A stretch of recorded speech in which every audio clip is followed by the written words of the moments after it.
Já, það ekki að spyrja því, maður. Magnað, maður. Heyrðu, nú er aldeilis að vera komu nýrra Íslandsvina til Íslands. Já. Skemmst frá því að minnast að Íslandsvinurinn Elton John var nú hérna. Já, og ekki í fyrsta sinn. Og kannski ekki annað sinn, ég veit það ekki. En, hann kom hér og gerði lukku. Já. Og nú þar áður var nú hérna hún Sissel Kyrkjebø sem kom hérna með frostrósum, manstu, kringum jólin. Það var nú ekki. Óbóðslega voru fallegi tónleikar maður. Alveg, þetta maður fékk alveg gæsa húð. Upp úr og niður úr. Já. Gæsa húð í tærnar. Já. Það nú ekki á hverjum degi sem maður fær svoleiðis. En nú koma næstu listamenn sem eru á leiðinni hingað eru að sjálfsögðu Tótó. Nú, það ekkert öðru. Nei. Eru Tótó að koma til landsins? Já, þá var mér nú hugsað til þín, Jón. Já. Ég heyrði það að Tótó væru að koma. Þeir ætla að fylla höllina núna bara í ágúst. Já. Og það bara þegar byrjað að selja með það. Vá. Þeir eru glæð hver að vera síðastur, sko. Já. Og hérna, nú ætti þú nú að kætast, býst ég við, Jón, þú náttúrulega þekkir, sögu Tótó betur en handabækið og sjónuðir, ekki satt? Jú, þú þekkir mig. Já. Tótó náttúrulega gömul hljómsveit, sko, en það er svolítið merkilegt hérna þegar við erum að ræða þetta, þú ert að tala hérna Sissel Kyrkjebø og Frostrósir. Hérna, að nú tengist Sissel Kyrkjebø hún tengist nú hljómsveitinni Tótó á svolítið merkilegan hátt. Já, það er nokkuð merkilegt frá því að segja. Nú hvernig þá? Hvað? Já, sko eins og þú veist að þá er nú Tótó ekki nýstofnin hljómsveit. Nei.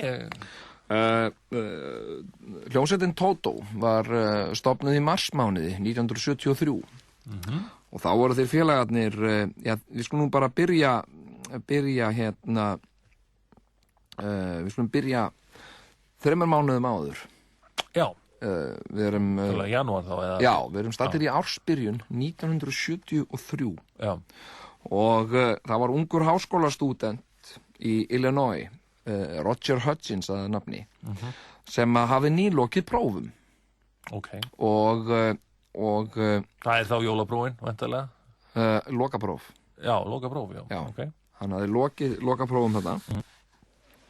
Og hann var að fara að opna ákveðið svona verktakafyrirtæki með föður sínum. Já. Og hann átti unnustu sem hét Julian. Og Roger og Julian sem sagt voru í sambúð og voru nýverið búin að festa kaupa á íbúð. Já. Þetta er ein eftirminnilegasta og skemmtilegasta svona upphafsaga hljómsveitar og margir sem hafa gaman af að velta sér upp úr slíku þekkja sögun Tótó. Einhver misskilningur varð á þessum prófum. Hugsaðu hvað misskilningur getur nú oft ráðið miklu. Tilviljun. Og það var ansi skemmtilegt viðtal sem að margir muna nú eftir við Roger Hutchins í DFF fyrir 5 árum síðan. Já. Og sem að Jakob Bjarnar tók við hann á sínum tíma. Já. Hann hefur náð talið á honum. Hann náði talið á honum. Jakob Bjarnar var stallað út í London og hitti Roger fyrir tilviljun á hóteli. Hótelgangi og tók hann tali. Þá var hann að segja frá þessu og fór að tala þessar tilviljanir. Og hann hefur nú oft sagt þetta tilviljun, er eitthvað til sem heitir tilviljun? Er tilviljun hugsanlega bara viljin að koma til manns? Getur það verið? Jaha. Skemmtileg pæling. Já, og ef einhver þekkir það, þá er það Roger sjálfur, vegna þess að hann náði öllum prófum, fékk engar einingar fyrir það. Jaha. Það var ekki metið til eininga. Nei. Og þetta var áður en að tölvukerfið var tekið upp í skólum. Og þá hafði hann lent eitthvað upp á kant og við kennara. og hann átti nú setna eftir að gera þessu skil í frægu Tótó-lagi Teacher Take a Hike sem hann samdi til gamla kennarans síns sem að neitaði honum einingar. Hann fékk ekki einingar fyrir námið. Þannig hann náði ekki lokaprófi. Og þá voru góð ráð dýr hjá Roger og Julian því að þá var hún orðin ólétt af Steven litla og sem að seinna varð hljómbúrsleikari Tótó og þau voru að festa þarna að kaupa sinni fyrst íbúð og en Roger hafði verið að glamra á gítar með námi hafði meðal annars sótt gítarnám þannig að hann þótti nokkuð liðtakur á gítar en hafði ekki ennþá sem sagt látið verða af því að spila opinberlega og þrátt fyrir hvatningar skólafélaga að þá lét hann ekki tilleiðast vegna þess að hann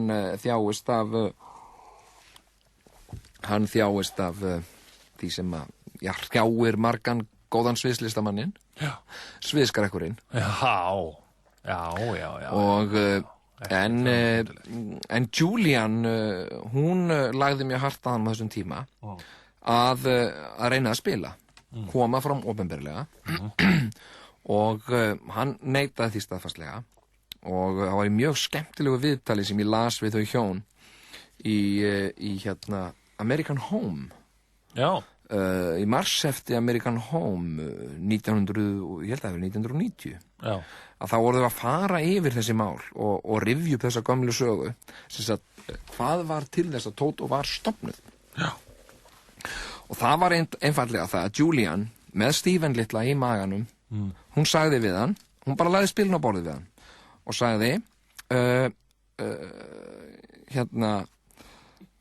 annarkvort sem sagt spilaru eða við höfum ekki efni á fyrstu afborgun af þessari íbúð þú verður að sem sagt gera þetta sem skólafélagar þínir hafa verið að biðja þig að leyfa okkur að heyra hvað þú ert búin að læra þú veist, það vita allir að þú ert búin að vera í þessu